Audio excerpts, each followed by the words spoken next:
नमस्कार, मैं हूं परवेश, लेकर आया हूं आपके लिए दिल्ली की आज की 10 बड़ी खबरें। शुरुआत करें उससे पहले आपसे एक छोटी सी अपील है। अगर आपने अभी तक द भारत खबर चैनल को सब्सक्राइब नहीं किया है तो तुरंत सब्सक्राइब कर लीजिए और बेल आइकन को भी जरूर दबाइए। दिल्ली की केजरीवाल सरकार व्यापारियों को जल्द ही बड़ी राहत दे सकती है। लोकल शॉपिंग सेंटर में एमसीडी की तरफ से लगाए जाने वाले अवैध कन्वर्जन और पार्किंग फीस पर मुख्यमंत्री केजरीवाल व्यापारियों को जल्द राहत देने वाले हैं। व्यापारियों ने मुख्यमंत्री से मुलाकात कर अवैध कन्वर्जन और पार्किंग शुल्क न देने पर सील 500 दुकानों का मुद्दा उठाया है। इस पर अरविंद केजरीवाल ने उनको विश्वास दिलाया और कहा कि हम आपके साथ हैं, जल्दी ही कोई रास्ता निकालेंगे। लोकल शॉपिंग सेंटर फेडरेशन के तत्वाधान में व्यापारियों का प्रतिनिधिमंडल मुख्यमंत्री अरविंद केजरीवाल से मिला था। ये फेडरेशन 106 मार्केट एसोसिएशंस का प्रतिनिधित्व करती है। व्यापारियों ने मुख्यमंत्री के सामने अवैध कन्वर्जन और पार्किंग चार्ज न देने पर एमसीडी की ओर से सील की गई 500 दुकानों का मसला उठाया था। सीएम ने शहरी विकास मंत्री और मेयर को व्यापारियों के हित में कुछ ही दिनों में समाधान निकालने को कहा है। इसके अलावा मुख्यमंत्री ने बाकी मार्केट में चल रही सीलिंग पर भी रास्ता निकालने के निर्देश दिए, जिससे दुकानों को लीगल स्टेटस मिले और एमसीडी व्यापारियों को परेशान न करे। दिल्ली विधानसभा का बजट सत्र शुरू होने से पहले विपक्ष के नेता और बीजेपी विधायक रामवीर सिंह भिदोड़ी की अध्यक्षता में पार्टी विधायकों की बैठक हुई। इसमें पार्टी विधायकों ने फैसला लिया है कि अरविंद केजरीवाल सरकार के 2 मंत्री जेल चले गए हैं। सरकार पर कई घोटालों के आरोप हैं। अब दिल्ली सरकार के पास काम करने का नैतिक अधिकार नहीं है, इसलिए हमारी पार्टी सरकार के खिलाफ अविश्वास प्रस्ताव लाएगी। इतना ही नहीं, बजट सत्र के पहले दिन बीजेपी विधायकों ने अविश्वास प्रस्ताव लाने की जानकारी आधिकारिक रूप से स्पीकर रामनिवास गोयल को दी है। आप सांसद राघव चड्ढा ने कहा है कि दिल्ली के पूर्व डिप्टी सीएम मनीष सिसोदिया पर एक और झूठा मुकदमा फीडबैक यूनिट की आड़ में हुआ। बीजेपी कहती है कि सिसोदिया ने पीएम मोदी और बीजेपी नेताओं की 2015 के बाद जासूसी करवाई। इस वजह से सीबीआई ने एक और केस उन पर दर्ज कर लिया।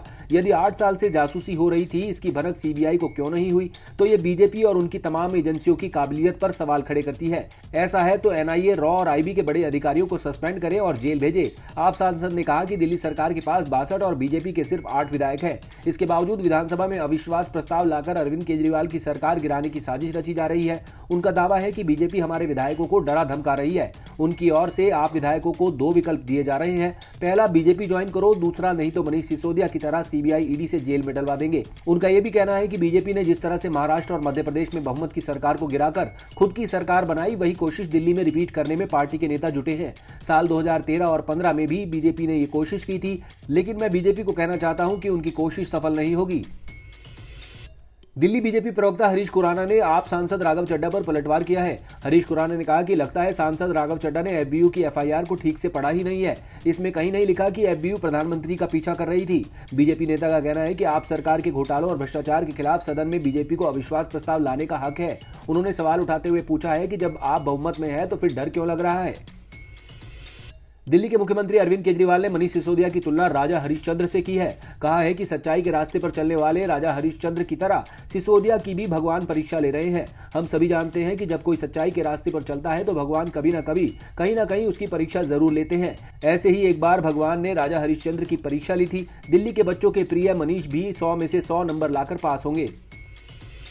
दिल्ली में संभावित भूकंप के खतरे को देखते हुए आपदा राहत वॉलंटियर्स के नामांकन और ट्रेनिंग के लिए आपदा मित्र योजना शुरू की गई है। अब तक 1800 वॉलंटियर्स को ट्रेनिंग और नामांकित किया जा चुका है। दिल्ली दुनिया की दूसरी सबसे आबादी वाली मेगा सिटी है। यहाँ करीब 35 लाख आवास इकाइयों में लगभग 2.5 करोड़ लोग रहते हैं।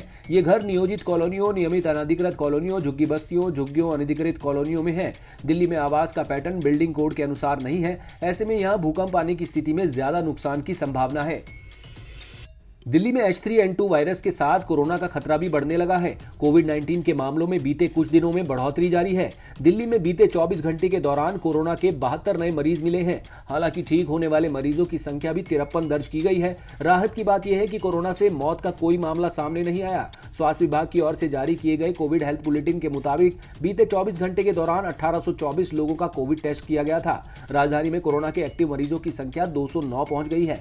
होम आइसोलेशन में कोरोना के 130 मरीजों का उपचार जारी है, जबकि अस्पताल में कोरोना संक्रमित और संदिग्ध मरीज मिलाकर कुल 14 मरीज हैं, जिसमें 7 संदिग्ध मरीज हैं। कोविड केयर सेंटर और कोविड हेल्थ सेंटर में एक भी मरीज दाखिल नहीं है। ऑक्सीजन सपोर्ट पर मरीजों की संख्या 2 है। आईसीयू में 4 और वेंटिलेटर पर 1 मरीज इलाज के लिए भर्ती है।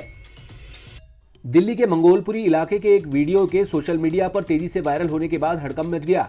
इसमें दो लड़के एक लड़की को जबरन एक कैब में बिठाते हुए नजर आ रहे थे। इस दौरान दो युवक लड़की से धक्का मुक्की भी करते हुए नजर आए। वीडियो सामने आने के बाद दिल्ली महिला आयोग की अध्यक्ष स्वाति मालीवाल ने दिल्ली पुलिस को टैग करते हुए आरोपियों के खिलाफ कार्रवाई करने को कहा, जिसके बाद पुलिस ने इसका संज्ञान लिया और किडनैपिंग का मामला दर्ज कर जांच शुरू कर दी। जांच में ये सामने आया है कि ये उबर कैब शनिवार देर रात लगभग 11:30 बजे गुरुग्राम के इफ्को चौक पर देखी गई थी। पुलिस ने उबर बुकिंग की मदद से पहले लड़के को ट्रेस किया जिसने कैब बुक की थी और फिर उस लड़की और दूसरे लड़के को भी ट्रेस कर लिया गया। तीनों से जब पूछताछ हुई तो ये बात सामने आई कि तीनों ही दोस्त हैं और रोहिणी सेक्टर 35 के रहने वाले हैं। लड़की प्राइवेट जॉब करती है। शनिवार देर रात तीनों एक साथ जा रहे थे। पुरानी बात पर उनके बीच में कहासुनी हो गई और लड़की कैब से उतर गई। इसके बाद पुलिस को पता चला कि इसमें किडनैपिंग जैसी कोई बात नहीं है। आउटर डिस्ट्रिक्ट के डीसीपी हरेंद्र कुमार सिंह का कहना है कि इस मामले में लड़की का धारा 164 का बयान मजिस्ट्रेट के समक्ष दर्ज कराए जाएंगे। अभी तक किडनैपिंग जैसी कोई बात सामने नहीं आई। दिल्ली के शाहदरा जिले के गांधीनगर में आवारा कुत्तों को मारने को लेकर हुए विवाद में एक युवक ने कांच की बोतल से दूसरे युवक पर जानलेवा हमला कर दिया। गंभीर हालत में 27 साल के शिवम को जीटीबी अस्पताल ले जाया गया, जहां उसकी हालत गंभीर बनी हुई है। पुलिस ने हत्या के प्रयास का मामला दर्ज कर छानबीन शुरू कर दी है। आसपास लगे सीसीटीवी कैमरों की मदद से मामले की जांच की जा रही है। आरोपी की तलाश में छापेमारी की जा रही है। पुलिस के मुताबिक शिवम परिवार के साथ गली नंबर 4 कैलाश नगर में परिवार के साथ रहता है। इसका सीट कवर बनाने का कारोबार है। शुक्रवार रात को शिवम किसी काम से बाहर निकला। इस बीच रास्ते में उनको पुराना जानकार सूरज मिला। करीब 10 दिन पूर्व आरोपी कुत्तों को मार रहा था। विरोध करने पर शिवम से उसका झगड़ा हो गया था। उस समय बात रफा दफा हो गई थी, लेकिन शुक्रवार को आरोपी ने शिवम को देखते ही उस पर कांच की बोतल से हमला कर दिया। वारदात के बाद आरोपी फरार हो गया। घायल को अस्पताल में भर्ती कराया गया। पुलिस मामले की छानबीन कर रही है। डीडीए यानी दिल्ली विकास प्राधिकरण ने मेट्रो फेज 4 के नरेला रिठाला बवाना कॉरिडोर के लिए 230 करोड़ का फंड जारी कर दिया है। इससे नरेला तक मेट्रो दौड़ाने की राह आसान होगी। इसका सीधा फायदा बाहरी उत्तरी दिल्ली में रहने वाले लाखों लोगों को मिलेगा।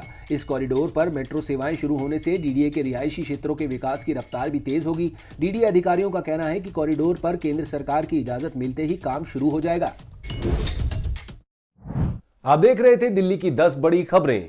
अगर आपको हमारी ये खबरें पसंद आई तो लाइक कीजिए, कमेंट कीजिए और इसे अपने दोस्तों के साथ व्हाट्सएप पर शेयर कीजिए। नमस्कार।